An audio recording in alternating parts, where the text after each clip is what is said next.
Fernando Pairicán y el profesor Gabriel Salazar. Bien, bienvenidos a Luz Verde por Radio Valparaíso. Los tenemos a los dos en cámara y los tenemos a los dos por el 102.5 FM para el Gran Valparaíso, 90.9 para la región de Coquimbo. Bienvenidos. ¿Cómo está, profesor? ¿Cómo está, Fernando? Bueno, todavía bien.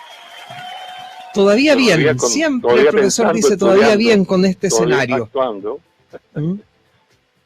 Fernando. Podríamos decir. Perfecto, Fernando, ¿cómo estás tú?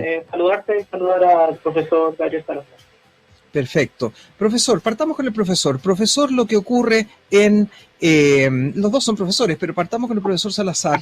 Profesor, lo que ocurre esta vez, ocurre con la prensa, pero ya van bastantes ataques, 20 ataques en el sector en 2 semanas. Es un conflicto mal dicho, un conflicto mapuche, porque es un conflicto del Estado chileno, pero ¿cómo entendemos que las autoridades digan que se va a reforzar al doble la seguridad, cuando en realidad estamos hablando de un tema ya desde el fondo y no de la forma, profesor? Sí, yo creo que sí, ¿no? Porque se trata en el fondo de un problema, de un conflicto que hay que definirlo y resolverlo considerando las coordenadas históricas, ¿no? Es decir, las coordenadas profundas que provienen de procesos profundos y de problemas históricos chilenos, o que ocurren en Chile, no resueltos, ¿no? Eso lo pienso yo un tanto que historiador, sin ser experto, y quiero aclarar este punto inmediatamente.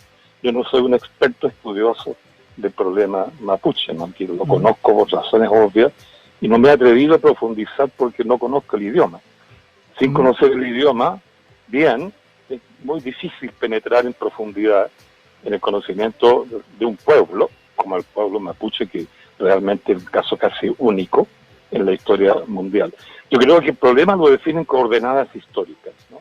Porque es evidente que este pueblo, que tiene una memoria atávica que se pierde en el tiempo hacia atrás, tiene por tanto tradiciones históricas que se pierden también en el tiempo hacia atrás y que siguen vigentes, tiene territorio propio, que se lo han intentado quitar y se lo han quitado finalmente, ¿no? Por la violencia, tiene memoria de sí mismo, tiene identidad, tiene un sistema de relaciones vivas con la naturaleza, que es un caso muy excepcional, por lo menos en Chile, ¿no? Y en definitiva tiene un sentido, una conciencia de soberanía, es decir, de autoconocimiento de su identidad, de lo que tiene en términos de memoria, de lo que tiene en términos de territorio, de naturaleza, de costumbre, etcétera, y la ha hecho valer. La ha hecho valer, porque es un ejemplo de acción soberana, a mi juicio, ¿no? Soberana, ¿no? Y eso es lo que el pueblo mapuche ha puesto en lucha, digamos, en acción histórica, desde el siglo XVI hasta el día de hoy. Y esa lucha es una defensa de todo eso, lo que estábamos diciendo. Una lucha, y es una defensa legítima, por donde se le mide, usando la palabra legitimidad en su sentido profundo, no en su sentido oportunista, como suelen ocurrir en algunos discursos por ahí estrictamente políticos. Para mí, en mi modo de ver, y repito, sin ser un experto, yo creo que el pueblo mapuche, a lo largo de su larguísima historia de defensa soberana de su identidad, está al día de hoy prácticamente en la tercera guerra de Arauco. La primera, que la ganó a los españoles, ¿no? Y que los obligó, ¿no es cierto?, a irse al norte del Biobío y nunca más cruzarlo, los españoles, ¿no? La segunda con el Estado chileno, que lo ocupó militarmente, con esa absurda expresión de pacificación de la Araucanía, que fue una ocupación militar brutal, para arrebatar el territorio y rematarlo, ¿no es cierto?, a los postores que había en Santiago y otra gente especuladora, ¿no?, que se fue apoderando del territorio. Y esta tercera, que sin duda es una acción que podríamos definirla como la tercera guerra de Arauco, porque los mapuches no pelean, digámoslo así, ejército contra ejército, ya desde Pelantaru en adelante, ¿no?, actúan y defienden sus intereses de una manera más inteligente, podríamos decir, por ponerle un nombre, ¿no?, para no hablar largo. Guerra de recursos, guerrilla de recursos, ¿no? Y eso es lo que hoy día está en acción. Hay destrucción de los recursos de los invasores, ¿no? Y eso Bien, es. vamos Entonces, si lo miramos así, ahí termino. Si lo miramos así, en base a coordenadas de larga elaboración, coordenadas que son las verdaderas coordenadas profundas de este fenómeno, entonces podemos empezar a entender cómo resolver un problema de este tipo. No es cuestión de policías más, policías menos, ¿verdad? De métodos cuáles o métodos no, ¿eh? De diálogos locales por todas partes, no. Es cuestión de ir al fondo del problema y atacar ese problema tal como se intentó hacer, ¿no?, en ese viejo parlamento que se hizo en 1825, ¿no? La tercera guerra de Arauco, dice el profesor, un hombre que sí conoce de la cosmovisión, que viene desde ahí y que por supuesto nos va a explicar acerca de algunos libros, pero fíjate que me hizo ruido con respecto a la revista izquierdas.cl, donde hace un tiempo hablaste de la nueva guerra de Arauco, ¿cierto? Tercera guerra, dice el profesor. Tú hablaste hace un tiempo de la nueva guerra de Arauco, mencionándola ahí con el Chile de la concertación, con los partidos por la democracia. Fernando, bienvenido. Muchas gracias. Bueno, un poco el sentido de aquel concepto era en torno al surgimiento del movimiento mapuche autonomista, que oficialmente surge hacia mediados de la década de los 80, con la organización ASMAPU. En sus primeros documentos ellos van suscribiendo esta idea de un proyecto de carácter histórico, el cual denominan la autonomía. Esta experiencia bebe también de el sueño por recuperar las tierras. Eso está en distintos relatos de la tradición oral, que están recopilados algunos por Lipschutz, por Guevara. En 1910 también él recopila sus cantos. En la visión que tiene Pascual Coña, bastante triste del fin de una etapa de la historia mapuche luego de la ocupación de la Araucanía. Y todo eso hace sentido en que hay una continuidad del deseo, de aspiración de volver a recuperar o a recomponer el territorio, en el que la autonomía o la soberanía territorial, como dicen los hermanos del Escucha Huinca, queda suspendida por la acción del Estado chileno. Y eso de alguna manera declama lo que el proceso posterior va a ir generando entre el proceso de recuperación de tierra y el proceso de autonomía, y va a formar un movimiento de carácter autonomista a partir de 1983-84, que los primeros documentos de ASMAPU ya van señalando esta ruta política, que es continuada luego por el Consejo de Todas las Tierras, la Coordinadora Arauco Mayeco, Aucan Huaychan Mapu y la Resistencia Territorial Las Quenche, que son las nuevas organizaciones que han emergido en el escenario político. Eso te puedo responder un poco. Correcto. Como historiador mapuche, tú como un hombre, además de la tierra, y desde ahí con una cosmovisión que tiene que ver, ¿cierto?, con las dualidades, con el hombre que no puede estar sin la tierra, que no puede desunirse de ahí, como el día y la noche, la luna y el sol. ¿Cómo entender un conflicto con el Estado chileno, ¿cierto?, que ya es un conflicto tan conocido? ¿Cómo podemos pensar que existe esperanza si vemos que hay peticiones que en este momento parecieran imposibles de poder llevar a cabo, Fernando? Hay algunas sugerencias que están vertidas en el documento de verdad histórica y nuevo trato de la comisión que llama a Ricardo Lagos para poder abordar este conflicto. Hay las sugerencias, plantean el reconocimiento constitucional, el convenio 169 de la OIT y la consulta previa. Hasta el día de hoy no hay un reconocimiento constitucional. Luego de eso se da la explosión social del 18 de octubre, que cambia el escenario. Por lo tanto, hoy día ya sabemos que va a haber una nueva constitución. Lo que no tenemos claro es si va a haber un reconocimiento constitucional en esta nueva constitución. Asumimos que lo va a haber porque hay un apoyo a que hayan escaños reservados para las naciones originarias, para las primeras naciones. Y ese último de los escaños reservados fue una tarea no fácil. La élite política se opuso de forma constante a los escaños reservados, luego se dieron, pero se dieron bajo los parámetros que la clase política optó o decidió. Esto permitió, en todo caso, una posibilidad, por primera vez en la historia de Chile, que los redactores de la nueva Constitución sean miembros de los pueblos originarios, y también los partidos políticos abrieron sus propios escaños. Entonces, tenemos un buen momento de incertidumbre, por supuesto, como todo proceso electoral, en el cual vamos a ver cómo este juego político, estos actores políticos de las naciones originarias podrán ser parte de la redacción de una nueva constitución en Chile. Correcto.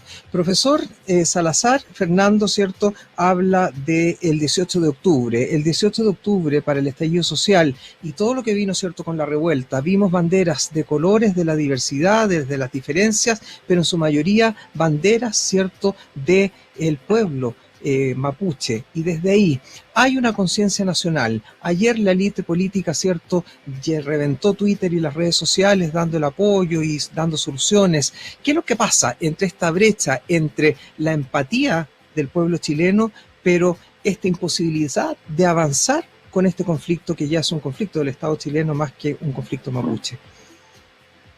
Bueno, yo creo que hay dos dimensiones de análisis ahí, ¿no? En esta situación que se está produciendo ahora más recientemente. Porque, ¿cómo se resuelve el problema, ¿no? Hay dos posibilidades, teóricamente hablando, ¿no? Simplemente teóricamente hablando.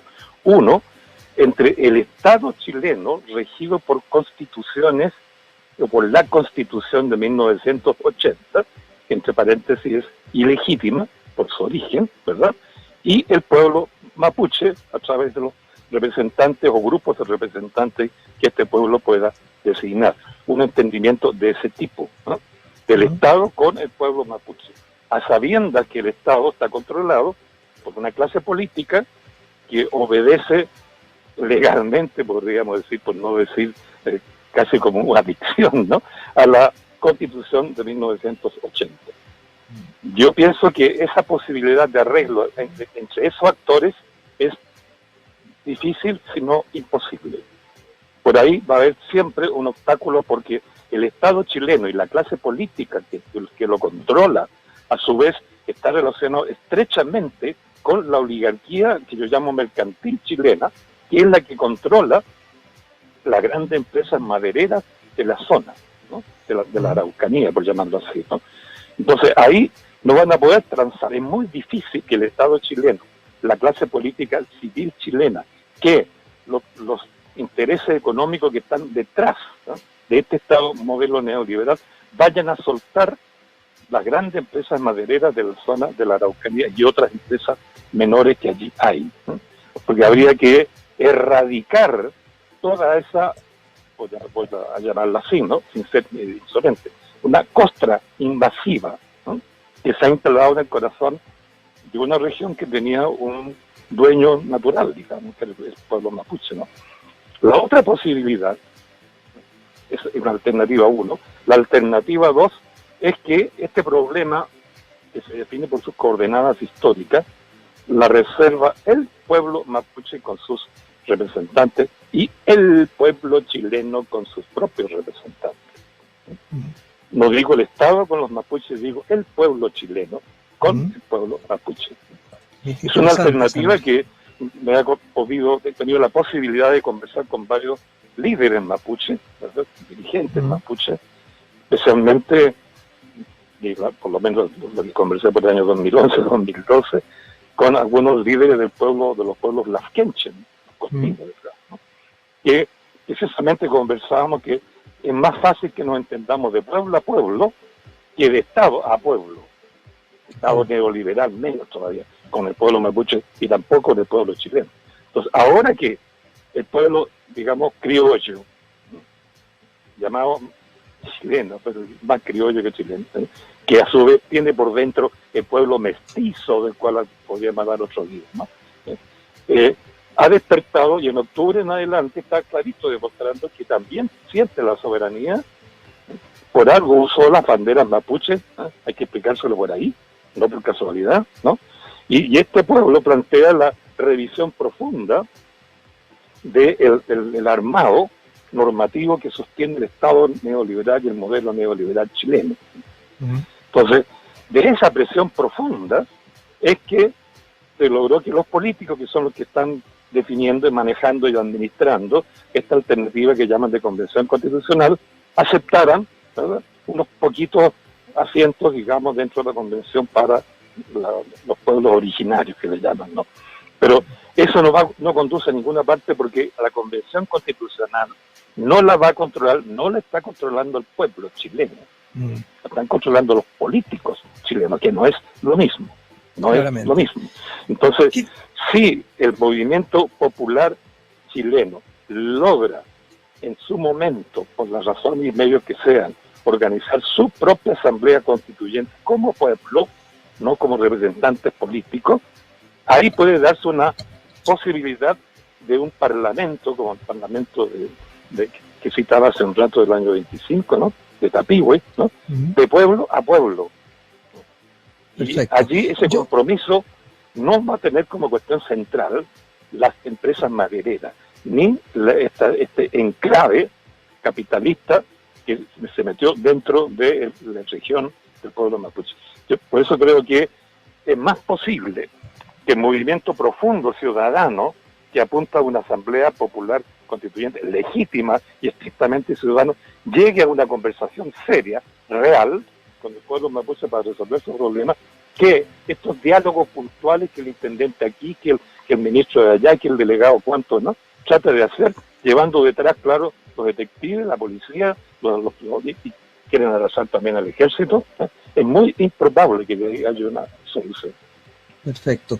Fernando Pairicán es historiador y además es miembro de la comunidad de historia mapuche. Y por supuesto, Fernando, has investigado profundamente los movimientos mapuches contemporáneos. Desde ahí te quiero hacer una pregunta que es bastante recurrente y que le tenemos un poco de temor en Chile. Pero cuando hablamos de los líderes, cuando Yaitula además ayer a su público diciendo de una interpretación con respecto a lo que cree que ocurrió, desde ahí, ¿qué es lo que piensas tú? ¿Quiénes son los causantes de estos atentados? ¿Por dónde va la cosa? Porque estamos tan confundidos sin poder entenderlo, Fernando.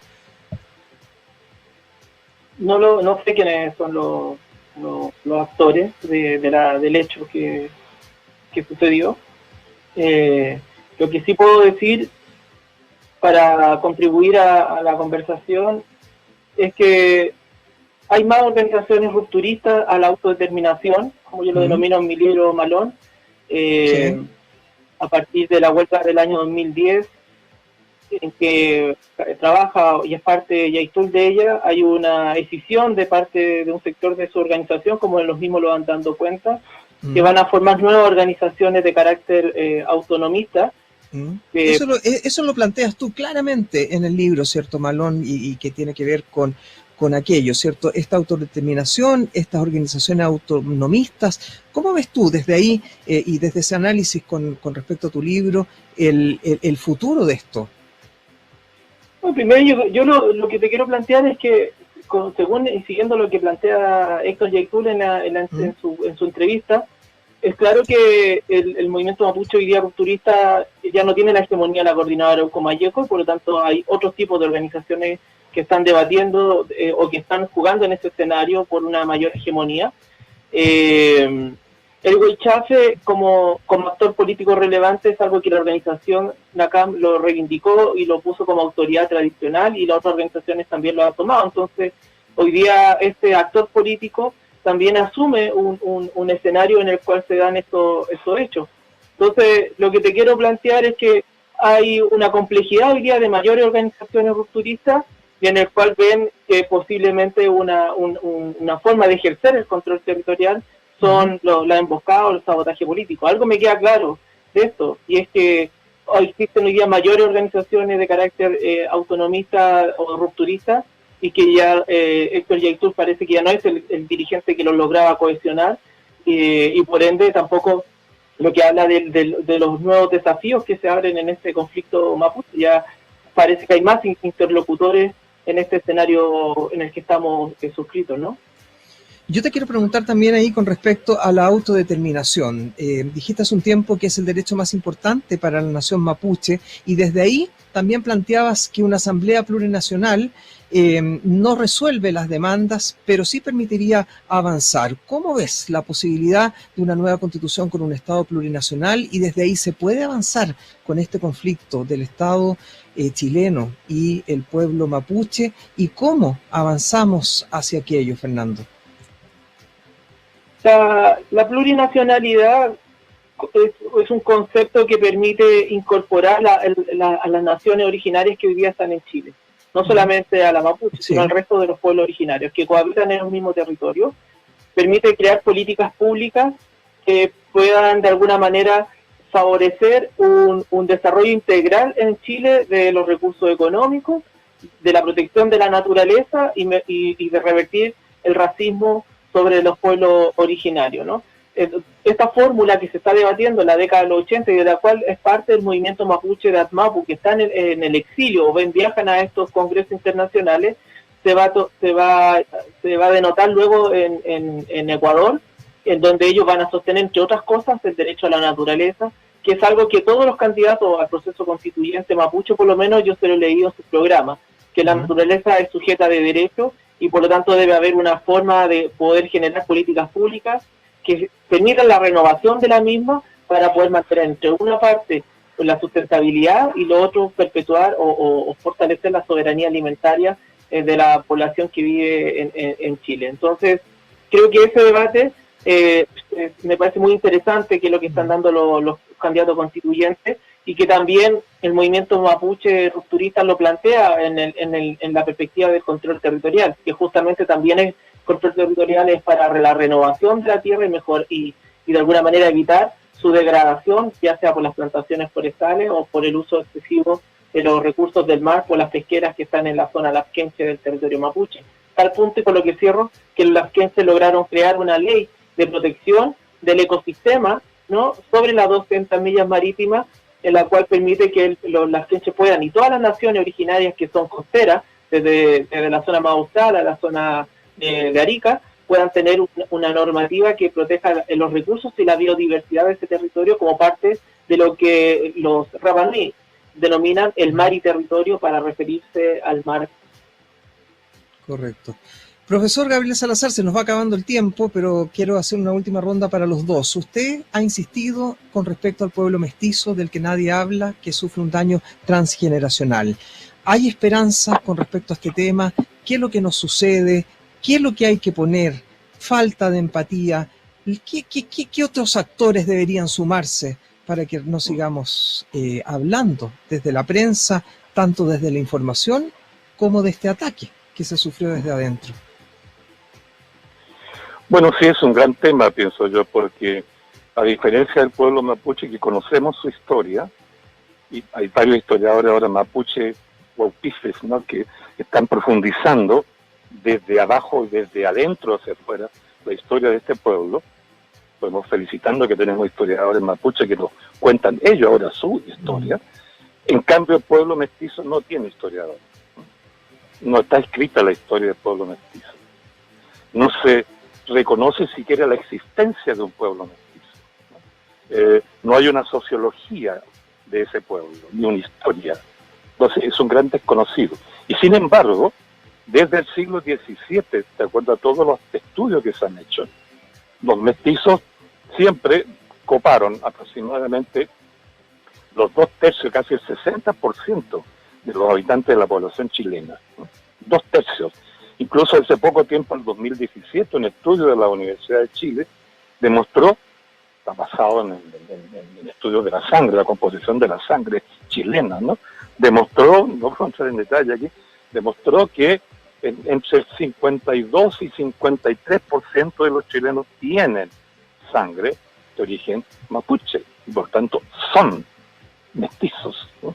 Ahora, culturalmente, muchos comportamientos actuales revelan la presencia de ese pueblo, porque lo importante es decir que el pueblo mestizo, a diferencia del pueblo mapuche, nació sin territorio, no tenía memoria de sí mismo, no tenía tradiciones, y el rey más encima, el rey de España, no dictó leyes ni derechos en relación al pueblo mestizo, por considerarlos hijos del pecado, hijos del vicio.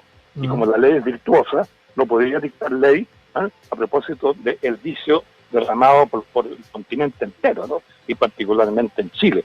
Entonces, un pueblo que vive sin derechos, sin memoria de sí mismo, sin lenguaje propio, sin territorio, desde el siglo XVI, XVII hasta el día de hoy. Cuando uno estudia, lo que mencionaba acá el compañero periodista, ¿no?, el daño que se sufre cuando vive 5 siglos casi sin derechos sin ser sujetos de derecho, uno puede calcular entonces qué carácter, qué identidad, qué memoria, qué actitud de pueblo estás desarrollando forzadamente en el pueblo mestizo. No es porque sí que ya en el siglo XVII los gobernadores españoles hablaban del comportamiento del pueblo mestizo como el vandalaje. El vandalaje. Octubre del año pasado, el presidente Piñera, al ver el comportamiento del chileno popular en las calles después del estallido, ¿qué dijo? El vandalaje. Al pueblo mestizo siempre se le ha identificado de esa manera. Ese pueblo Volvemos. vándalo, es el roto alzado. ¿Sí? Y eso hay que estudiarlo a fondo porque no ha sido estudiado. Y ellos mismos se reconocen a sí mismos como tal, ¿verdad? Y hay que ver cuánta de esa cultura, si se quiere hablar así, ¿no?, del pueblo mestizo está presente hoy en el movimiento ciudadano chileno que busca cambiar toda la estructura constitucional para responder y resolver los problemas históricos de arrastre que no se han resuelto en este país, ¿no? Es un gran problema que ameritaría una conversación larga. Claramente, y el tiempo se nos pasa volando. Sin lugar a dudas, Fernando Pairacán, eres de los historiadores que más ha influido y que por supuesto más antecedentes ha levantado desde el mundo indígena, desde la rebelión del Wallmapu. Recuerdo incluso en noviembre del 2012 una excelente crónica ahí en Le Monde Diplomatique con respecto a esto. Tienes los antecedentes. ¿Hay posibilidades de que esta rebelión, de que este levantamiento indígena, cierto, del Chile actual tenga alguna esperanza de solución? ¿Cómo lo ves? Yo sé que la historia es larga, los periodistas vemos puntitos, ustedes ven lo amplio, lo largo, lo que trasciende. ¿Cómo lo ves, Fernando, para ir terminando? No, agradecerte tus palabras, ¿no? Pero el trabajo de la disciplina es compartido y es colectivo, ¿no? Nosotros, la historiografía mapuche, si es que surge o nació, bebe de la historia fronteriza y de la historia social en la cual el profesor Gabriel Salazar es un referente. Entonces, digamos que esto es un diálogo siempre compartido en la disciplina. Y por lo tanto, estamos aquí porque otros historiadores y otras historiadoras nos antecedieron antes. Y también nos enriquecieron con esos debates anteriores, ¿no? Eso lo dice, por lo demás, Jorge Pinto en su último libro, que lo invito a que lo comenten, tal vez hasta pueden invitarlo a la radio, ¿no? Se llama 500 años de cosas no resueltas, donde un poco argumenta sobre esa visión. Sobre tu pregunta, yo creo que el proceso constitucional que se inaugura con el movimiento social chileno es un importante momento histórico. Chile es un país que lo ha estudiado, la historia social, normalmente es un país que lo fundan y lo refundan las fuerzas militares y oligárquicas cada cierto periodo histórico, y por lo tanto acá vemos un momento en que las fuerzas sociales logran poner en jaque este Estado, ¿no? Este Estado sede, y se está reconfigurando su hegemonía en este escenario, pero creo que es inédito para la historia de Chile, no para la historia de América Latina, que podamos tener primera vez constituyentes mapuches y posiblemente una bancada indígena de las primeras naciones en un futuro parlamento. Y eso yo creo que sí da pie para poder pensar que es posible tal vez un cambio, pero hay fuerzas conservadoras propias de cualquier democracia, ¿no? Pero fuerzas conservadoras que han dificultado este proceso, que se negaron a los escaños reservados, que lo retrasaron durante el proceso de debate y que se niegan a poder reconocer los derechos que según las declaraciones internacionales como ONU, señalan que todo pueblo tiene derecho a su libre determinación y poder gobernarse según sus aspectos socioculturales y políticos. Yo invito a que la sociedad chilena y el Estado chileno pueda avanzar en estos derechos, a ponerse al día en los derechos internacionales y poder avanzar en el reconocimiento a la autodeterminación o la autonomía como una forma de poder ejercer esa autodeterminación para las primeras naciones. Perfecto. Un honor tenerlo a los dos generaciones, cierto, que avanzan juntas, como bien decía, van retomando la historia, el profesor Gabriel Salazar, que nos acompaña hoy, y por supuesto también el historiador mapuche Fernando Pairacán. Les mando un abrazo a los dos, y el tiempo se nos pasa volando, lamentablemente. Un abrazo porque podríamos seguir durante horas. Que estén bien. Gracias por estar en Luz Verde aquí en Radio Valparaíso. Muy bien, muchas gracias a ustedes. Chao, chao. Chao, chao. Bien, nosotros...